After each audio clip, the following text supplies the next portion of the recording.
రామాంజులు గారు. అధ్యక్ష, 16వ అసెంబ్లీలో మాట్లాడే అవకాశం కల్పించిన పవన్ కళ్యాణ్ గారికి, నా నియోజకవర్గ ప్రజలకి, మీకు అందరికీ నమస్కారం. భీమవరం నియోజకవర్గం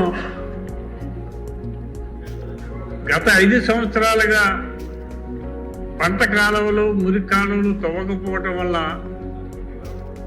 మన జూన్ నెలలో కురిసిన వర్షాలకి పొలాలన్నీ మునిగిపోయి రైతులు తీవ్ర ఇబ్బంది పడుతున్నారు. గత 5 సంవత్సరాల్లో ఎక్కడ పంట కాలువ తవ్వటం కానీ, మురికి కాలువ తవ్వటం కానీ జరగలేదు. దీనివల్ల రైతులు తీవ్ర ఇబ్బంది పడుతున్నారు. డ్రైన్స్ అన్ని కూడా ఆక్యుపేషన్స్ గురైపోయినాయి. 10 మీటర్లు వెడల్పున్న డ్రైను మీటర్ వెడల్పు కూడా లేదు ఇప్పుడు.